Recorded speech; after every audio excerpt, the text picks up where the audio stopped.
Hello, friends. This is Asha Salika, your host on Authenticity the Hard Way podcast. I want to thank you for joining me. Thank you for your time and for your attention. I am so grateful for the opportunity to be doing this and for you deciding to join me in this episode. Whatever time of the day it is for you, I hope that you are well. I hope that you are prospering. And even if you are in a low place, yet and still you're prospering. Just remember that. We're not always going to be on the high top. We're not always going to be in seasons of elation and joy. Sometimes we go through. Sometimes we're in the valley. Sometimes it's in the middle of a storm. But trust and believe that you'll make it through. You will make it through. If you're listening to Authenticity the Hard Way for the first time, I'd like to welcome you. This podcast is about experiences, about how we experience our way to the next highest version of ourselves. And I share my personal experiences. The ultimate intention and goal is to have other people join us and share their experiences. Because I believe that hearing other people's experiences, gaining the wisdom, the insight, emotional stability that others have gone through in their journey as spiritual beings, having a human experience, will help us to foster strength and courage and wisdom as we go through our own experiences. So thank you and welcome. It has been 7 months, I believe, since my last episode. And wow, what a long, eventful 7 months this has been. Honestly, to be in this space, in this mental and emotional space, to be able to do another episode is a joyous occasion for me. I had put the podcast aside. I had kind of put all of my dreams and my aspirations to the side because life had gotten very chaotic. And it just, man, I don't even know how to express the chain of events and the cataclysmic moment by moment changes that happened rapidly. In my last episode, I spoke about the dangers and pitfalls of having structured, routine, spiritual practices. And in and of itself, your let's say your morning meditation or your devotion, however you term it, I call it my communion time, where I sit and just spend time with the divine and my angels, and I write in my journal from day to day. But it got to the point where I was so dependent on that practice and the routine of it that it began to get routine. And I found myself doing it religiously, like a workout, instead of sitting for the intent of actually communing and receiving. So that was a pivotal moment for me. I stopped setting my table. I stopped using my crystals. I stopped everything. And I don't know, I don't remember how long, but I just stopped. And gradually, and it was hard.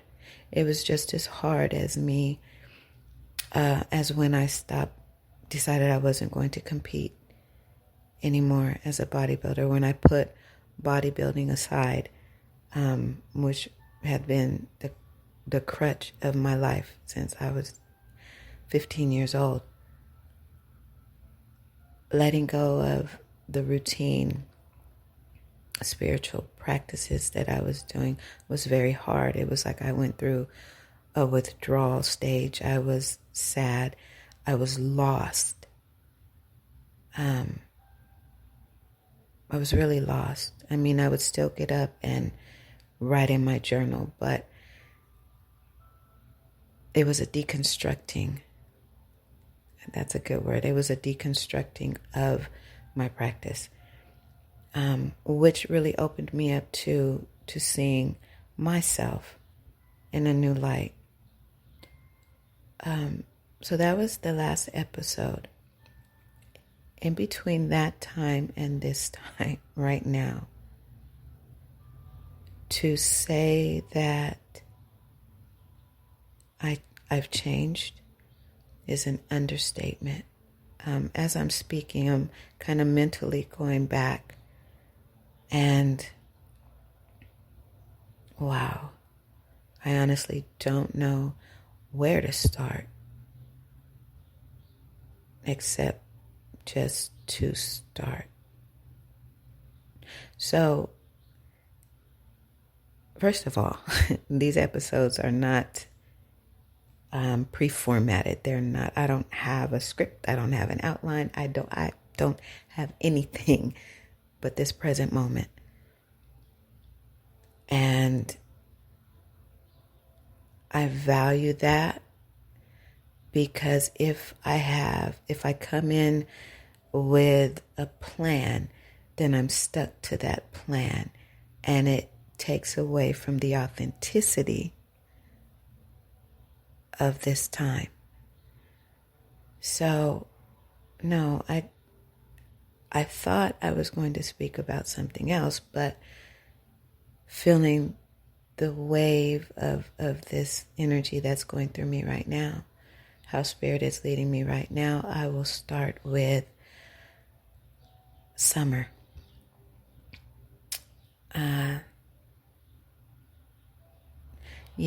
June, after I did that episode. Wow, that summer 2024 was harsh.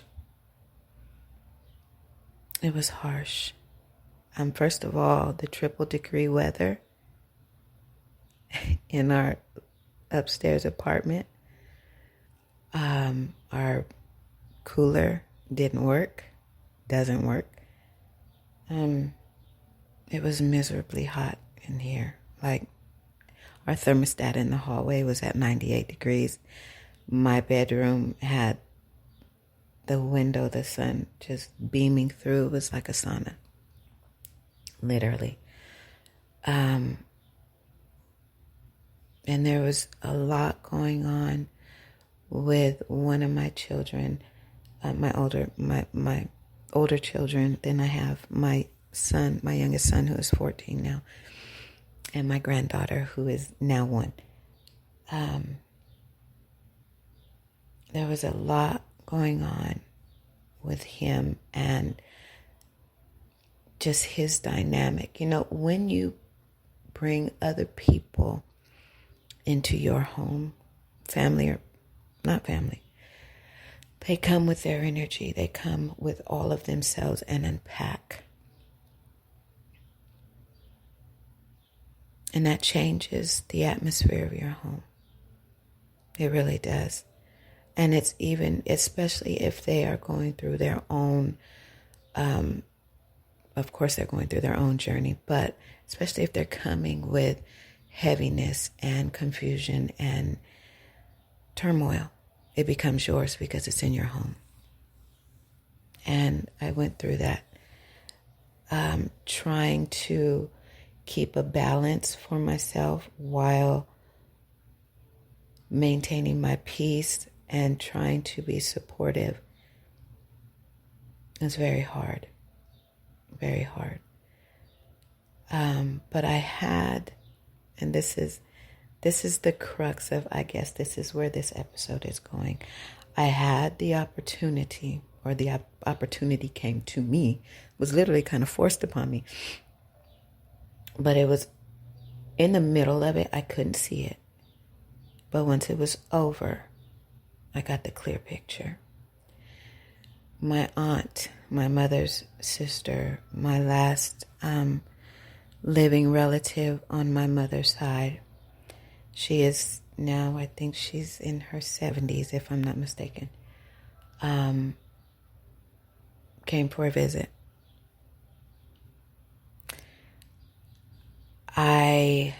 She is very outspoken. She's a single career woman. And now she is at the age, dementia is setting in. I see the signs of it. It's obvious. And she has a lot of fear because she lives alone. She lives in New York. Although she has a lot of friends, she lives alone. I did not want her to come during the summer because I knew it was going to be hot. I was using my son's car with no air conditioning. I knew that she would want to go, drive around.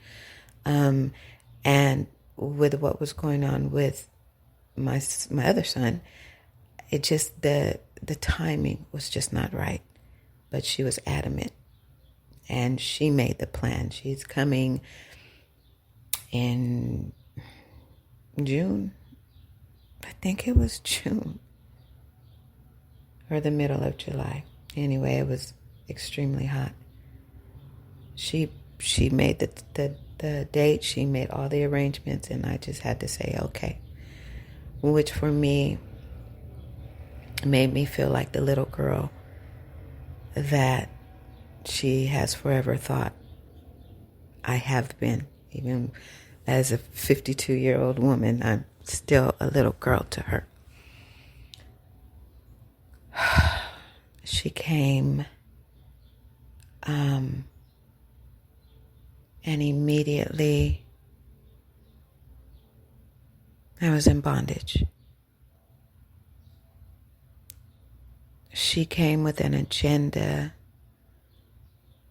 that put me in the position where I had no freedom. She wanted me to stay in the motel with her.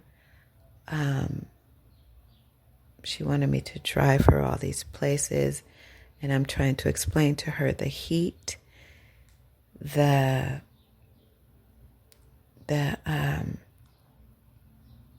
untimeliness of the whole visit. She just couldn't see. She wanted me by her side, and I got it. I understood. Her health is failing. She's getting older. I haven't seen her in years.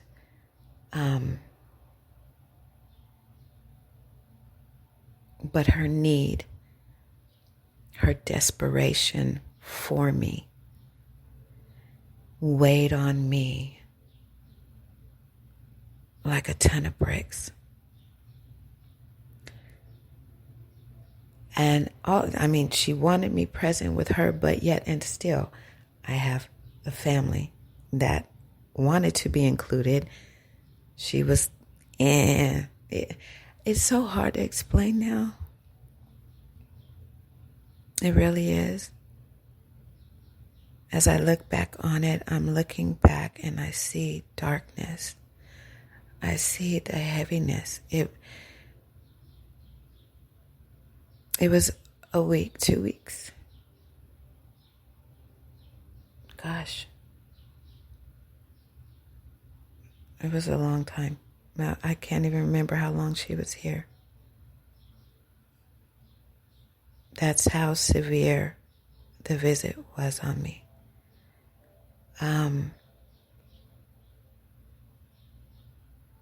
It was harsh. I literally felt trapped. I felt as if I had no power, no voice. My opinion didn't matter. And as the caregiver in me, I felt caregiver burnout. She left her glasses. She has macular degeneration. Her vision is limited. She left or forgot her glasses in New York. I had to be her eyes. She couldn't understand why things are the way they are here in California. And where we are. It was horrible. Literally horrible. And all the while I'm saying, Aunt Janet, I need to rest. I'm tired. There's no air conditioning in this car. I'm literally sweating while I'm trying to drive you around. I had my son wanted to go do his regular basketball practice. I needed to help my daughter with my granddaughter and my other son in the apartment with his girlfriend. It was hard. And yet my voice, she couldn't hear me. She wouldn't hear me. And one thing that is sticking out for me now is she wanted me to have dinner with her at the hotel. So I'm telling her, it doesn't stay open long. You should find out what time it closes. Well, she didn't. Oh, no, they'll just be open. She's from New York. Things stay open, all these different things. So anyway, I think it was 30 minutes before the restaurant was closing down. And we're sitting there. And we started talking about my ex-husband.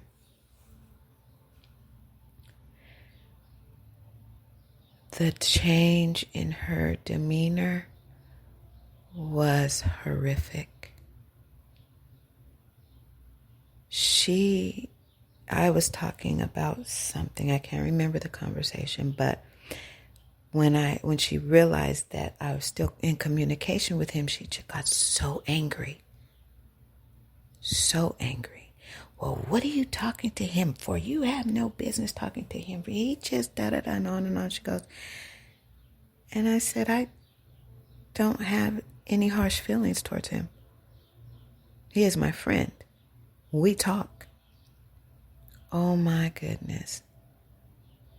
If she could have slapped me, she probably would have. That's how upset she got. And I'm looking at her and I said, that's in the past. What happened in our past happened in our past. And I don't fault him for that. I've healed in that. It's okay. Oh, well, he might try and weasel in. And I'm like, no, we are divorced, but we're still friends. We have children together, although our children are adults. We are friends. And she just could not accept that. She got so angry. Mind you, she invited me to dinner. She got so angry and she made me pay for the tip, which in and of itself is okay, whatever. But the anger, she was just rude, and I could not believe it. After it was all over, I think I went home. I came home that night, if I'm not mistaken. And I thought about it, and I thought to myself, you're mad at me because I don't hate this man the way that you do, and you don't even really understand all that happened and took place in our marriage. And that made me take that gave me a new perspective on forgiveness. I literally got to see how forgiveness, how powerful forgiveness is. Her life is like bitter and hard and cold. She's living with this for a situation and a circumstance that didn't even affect her directly. So now she's angry at me because I've forgiven him. That was such a paradigm shift for me. Forgiveness is liberation. Unforgiveness is bondage. It's a slow death for the unforgiver. Is that the word? For the one who won't forgive. And I thought to myself, how long have you been holding on to this anger? And honestly, the way she's losing her memory, so she doesn't remember a lot of things, but she has this unforgiveness that is brewing, has been brewing obviously for years. That was a cataclysmic moment of moments for me, because in that moment of understanding how much unforgiveness she had, I had to look at myself and say, okay, Asha, where are you harboring unforgiveness towards her? And I had to go back. And in that moment, when I was at home and thinking about this, at the dinner table while we were eating, I was unforgiving her, not forgiving her for her behavior in that moment.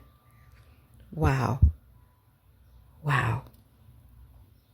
I have chills right now just thinking about the power of forgiveness. That was one part of that summer. And that her visit.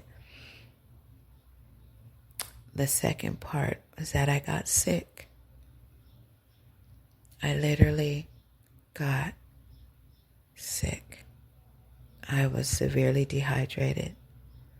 My lower back was hurting from the dehydration. I was getting disoriented because I was pushing myself to be what she wanted me to be, and driving her around and doing all these things, to the point where my body said, okay, fine, you won't stop, we'll stop you. I'll stop you. And the last 2 days of her visit, I was home. I went to visit her. I went to spend time with her, but I was so sick. Right now, there's grief in my heart for myself. Then, that's amazing.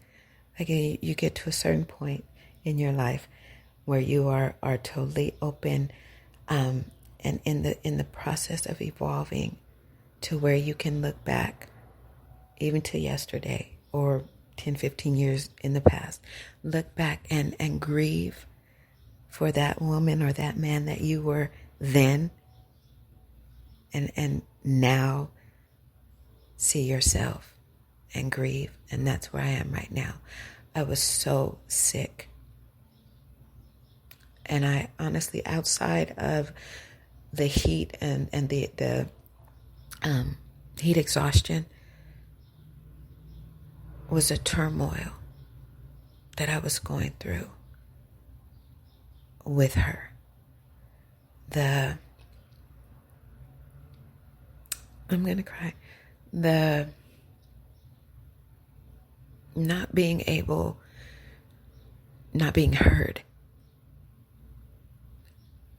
My feelings, my needs not being acknowledged by the only woman in my life, who she's my aunt. She was my mother figure. Although she's the only living relative that I have on my mother's, like I said, my mother's side, but she's the only relative that I have that has kept communication with me all of my life. And she's dying. And my intention was, she was coming, she was coming. So my intention was to just be able to spend time with her. Sit and talk with her, get to know her where she is now. And I didn't get to do that because she had an agenda and she couldn't hear me. She wouldn't hear me.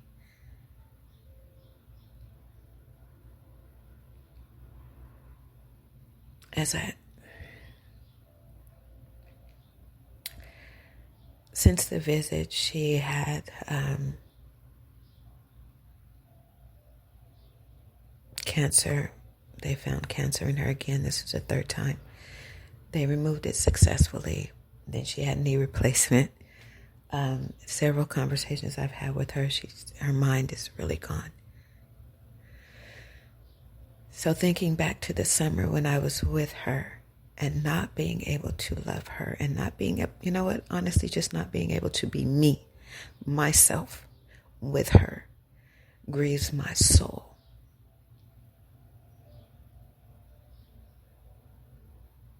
But I am grateful for that experience because it showed me in a different light. It showed me how much I was still that little girl that she controlled when I was little, even into adult age, even until summer 2024.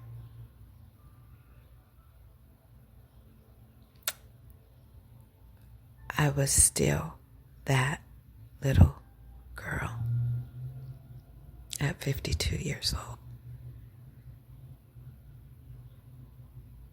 And I continued to be that little girl until I said, I'm sick, I'm not coming, I'm resting. I will be there to take you to the airport, but no, I'm done. She was upset. And I let her be upset. She tried to guilt me. I didn't receive the guilt. I broke it. It took me getting sick to do that, but I did it. I stood up for myself when I said, no, I'm not coming.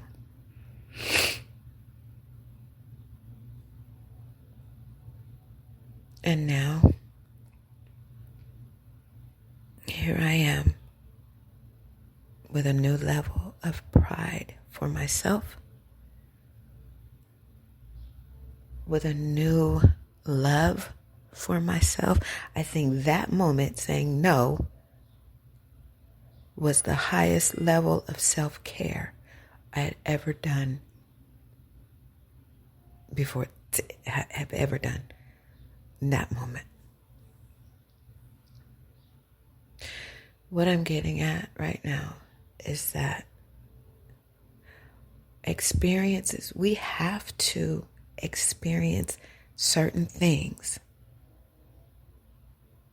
to open our eyes to who we truly are in the midst of that experience. I did not know I was still weak. When it came to her, I thought I had grown. I thought I, was mature. But in the midst of being in her presence, I had to realize that no, you're still that little girl. And it's now you have to stand up.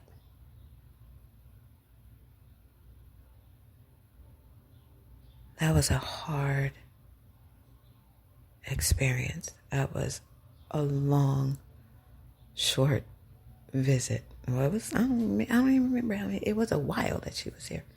6 days maybe. But the value of the experience has changed my life to where it opened me up to be able to see how important I am. And you would think that, yeah, we know I'm important. You know, this is my life. No, when you've grown up in trauma, when you've grown up in abuse, when you've grown into, when you've been victimized, however you want to put it, and you're on the trajectory to becoming the next highest version of yourself, to the next highest version of yourself, to the next highest version of yourself, you will see that there are areas in your life that always need to be addressed. That's what the experiences are for. Now, I had the opportunity to become bitter because she didn't listen. I had the opportunity to be unforgiving, to harbor unforgiveness towards her. But instead, I am so grateful. I am so grateful for her visit. I don't know. Her health is failing, like I said. And if that visit was the last visit that I have with her, I'm grateful for being with her, but I'm grateful for the change that she gave to me. I'm grateful for the opportunity to have evolved through that experience into this woman now, who can now sit and tell you, if you have a relative or whatever, and you are in a situation with that person, take it as an experience for growth.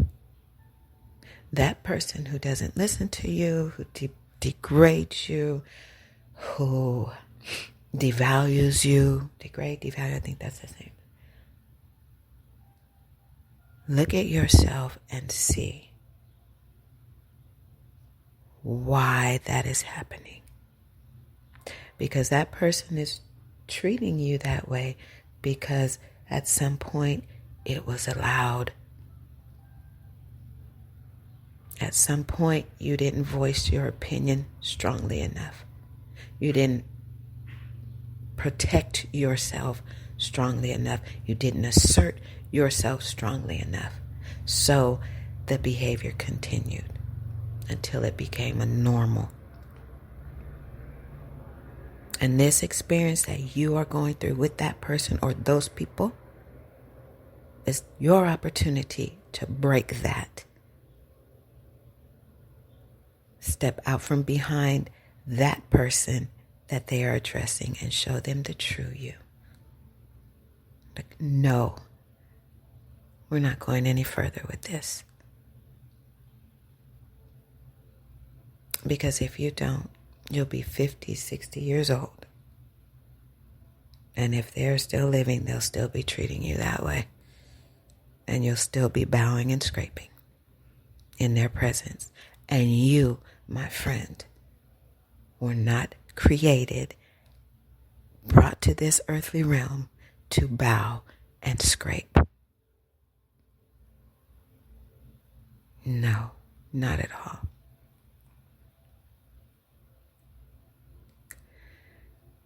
You are just as important.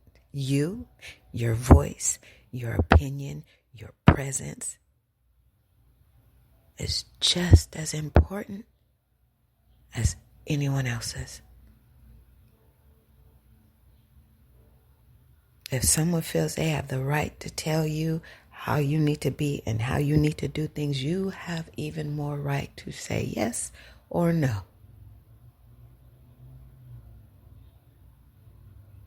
if you are tired and you don't have it in you to do something that they want you to do, it's your right to voice that.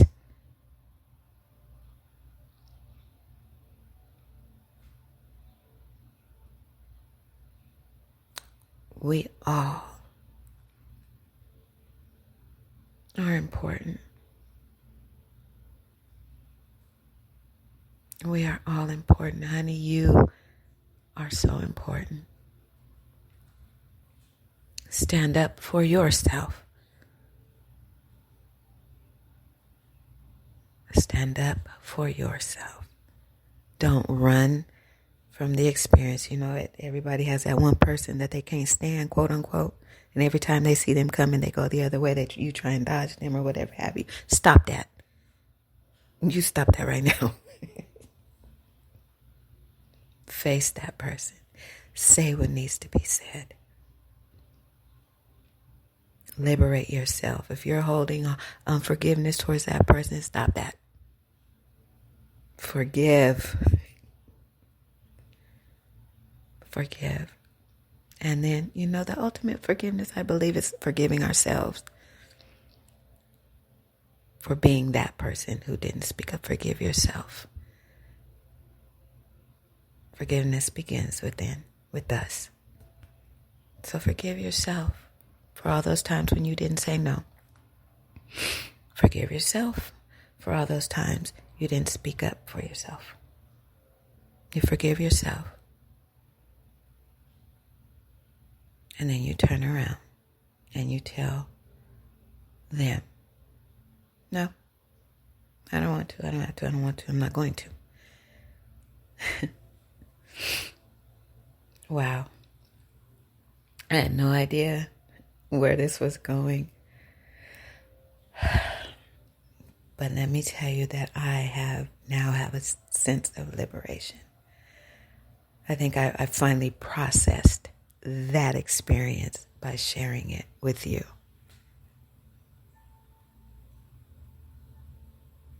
That's what it's all about. Sharing. Sharing is truly caring. And I hope that by me sharing this experience with you, it will help you with your experience in that area. Because that's my heart's desire. I just want to help. I want to support. I'll be your cheerleader. Go you. Because you're worth it. Thank you for joining me. Thank you for joining yourself, becoming whole in yourself, for finding your truth and working it. Thank you for doing the work. It's not easy, but it's worth it. Elevating, evolving into something greater and higher is so worth it. Yes, you may go through hell, quote unquote. But when you get out of it, when you're on the other side of that, oh, what joy and happiness and peace. Don't give up now. Don't give up now. You keep going. You keep going. Wow. If you have any comments, my email is available in the description for this, and I am available. Reach out to me. And until next time, love yourself. Be your best friend. And remember that you are a spiritual being having a human experience. And that human experience, the experiences, help you become the next highest version of that authentic spiritual being that you are. Keep going. I'm going with you.